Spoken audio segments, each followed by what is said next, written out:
কি হয়েছে? কিছু কি ঘটেছে? বানুর নিফারতিতির সঙ্গে কাজ রয়েছে।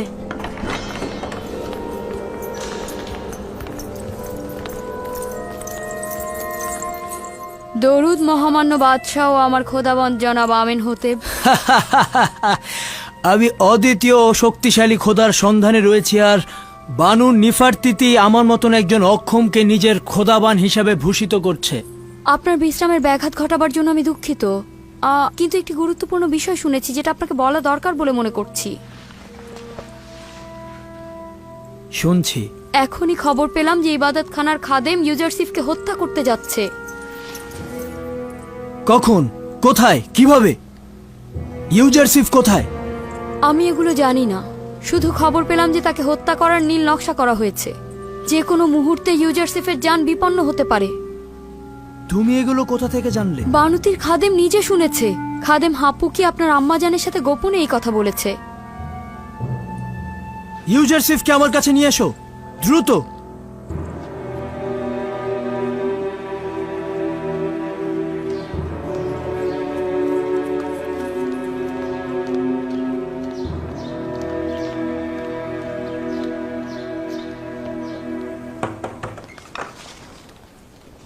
দরুদ আজিজে মিশর জনাব ইউজারসিফ। খোদাবন্দের দরুদ তোমার উপরে। কি হয়েছে, অস্থির কেন? মহামান্য বাদশাহ আপনাকে জরুরি তলব করেছে, এক্ষুনি যেতে বলেছে। কিছু কি হয়েছে? তোমাকে বলেনি এত জলদি ডাকার কারণ কি? না, আমাকে কিছু বলেননি, কিন্তু ওনাকে ভীষণ অস্থির দেখলাম। শুধু বললেন আপনাকে খবর দিতে। চলো যাই।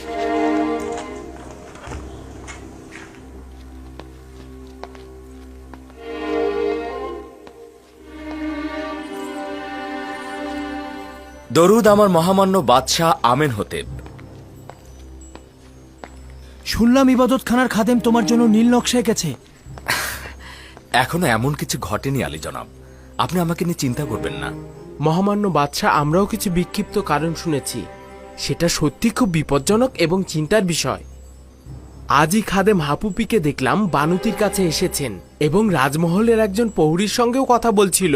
আমি বিশ্বাস করছি তারা ভয়ঙ্কর কিছু ঘটাতে যাচ্ছে। এর হাকিকত রয়েছে। কিছুক্ষণ আগে বানুতির খাদেম আমার কাছে এসেছিল। সে বলছিল যে যেহেতু এখনো পর্যন্ত আপনাকে রাষ্ট্রীয় কার্যাবলী থেকে বিরত রাখা সম্ভব হয়নি, তাই তারা হত্যার ষড়যন্ত্র করছে। একটা কথা মহামান্য বাদশাহ, কিছুদিন পূর্বে ইবাদতখানার খোয়াব বিশ্লেষণকারী যখন মারা যায়, আমার সাথে একজন শয়তান লোকের দেখা হয়েছিল। তিনি বলল যখনই সুযোগ পাবো ইউজারশিপের ক্ষতি করব। এগুলো গুরুত্বপূর্ণ নয়। আমি সেই সব কুচক্রী ষড়যন্ত্র নিয়ে মোটেও বিচলিত নই। আমি আমার কাজ নিয়ে চিন্তিত। আমি আমার সামর্থ্য এবং আমার উপরে অর্পিত দায়িত্ব এবং সন্নিকটে আসা দুর্ভিক্ষ নিয়ে আমি চিন্তিত।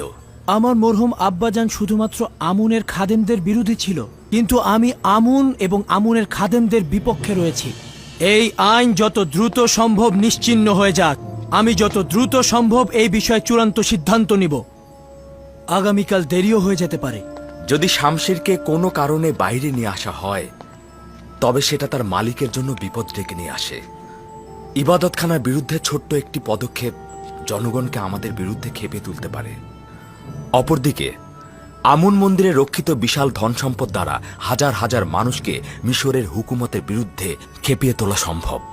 এতে অনেক নিরীহ মানুষের মৃত্যু ঘটতে পারে। তুমি তো দেখতেই পাচ্ছ দিনের আলোতে আমাদের মহলে কিভাবে গোয়েন্দাগিরি চলছে এবং তোমাকে হত্যার পরিকল্পনাও করছে। তুমি কি বলছো তাদের সুযোগ করে দেব, যা পরে আর ফেরত পাওয়া যাবে না? যদি আমার মহামান্য বাদশাহ শান্ত থাকেন, তো আমি একটি পথ বাতলে দিতে পারি, যেটা আপাতত খাদেমদের ষড়যন্ত্রের হাত থেকে আপনাকে রক্ষা করতে পারে। শুনছি। আমি খাদেমদের ষড়যন্ত্র থেকে বাঁচতে চাই। তা কি করে সম্ভব? প্রথমে মহামান্য বাদশার নিকট আমি একটি সওয়াল করতে চাই, অতঃপর খাদেমদের বিরুদ্ধে লড়াইয়ের কৌশল আমি বলবো। জানতে চাই আমার মহামান্য বাদশাহ কোন খোদার ইবাদতকারী। আমি আপনার খোদাকে চিনি না, তবে এতটুকু চিনেছি তিনি ইবাদতখানার খোদাদের মতন ধন সম্পদ সঞ্চয় করতে চান না এবং পয়গম্বর ইউজারসিফকে মিশরের জনগণের হেফাজত এবং নাজাতের জন্য পাঠানো হয়েছে। আপনি যেই সকল সৌন্দর্যের বিবরণ দিলেন, সেই আলোকে এখন আমি আমার মহান একাত্মবাদী খোদার দাওয়াত আপনাকে দিচ্ছি।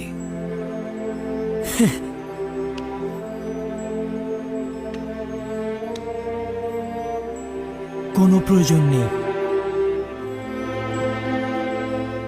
কেননা এখন আমি একাত্মবাদী খোদার অনুসারী। হ্যাঁ, আমার একাত্মবাদী খোদা? হ্যাঁ, একাত্মবাদী খোদা, যে খোদা সকলকে সমানভাবে আলো দেয় এবং যার রহমত সকলের সত্তার জন্য বর্ষিত হয়, যে খোদার হাতে সকল সত্তার প্রাণ নিহিত, নদী নালা অফুরন্ত ফসলের বৃদ্ধি যার হাতে। মহামান্য বাদশাহ, আপনার পেরেশান হওয়া উচিত নয়। পুনরায় বেহুশ হয়ে যেতে পারেন। আমি আতুন খোদার ইবাদত করি, যাকে ছাড়া সমস্ত ভূমণ্ডল নিথর ও নির্জীব। তোমার একাত্মবাদী খোদা কি সেই আতুন নয়? আমি এখনো সঠিকভাবে বুঝতে পারিনি। মহামান্য বাদশাহ কি সেই খোদার কথা বলছেন যিনি সূর্যকে আলোকিত করেন এবং সারা জাহানের খালেক? আপনি কি তার প্রতি ঈমান এনেছেন? তার পয়গম্বরের প্রতি ঈমান আনছি। আমি কি এই খোদাকে অতুন নামে অভিহিত করতে পারি? তাকে 1000 নামে ডাকা যায়। পৃথিবীর বিভিন্ন প্রান্তে তাকে বিভিন্ন নামে ডাকা হয়। মহামান্য বাদশাহ আমেনহোতেপ তাকে আতুন নামে সম্মোহিত করতে পারেন। আমেনহোতেপ, আমি আমার এই আমেনহোতেপ নাম নিয়ে ত্যক্ত, বিরক্ত।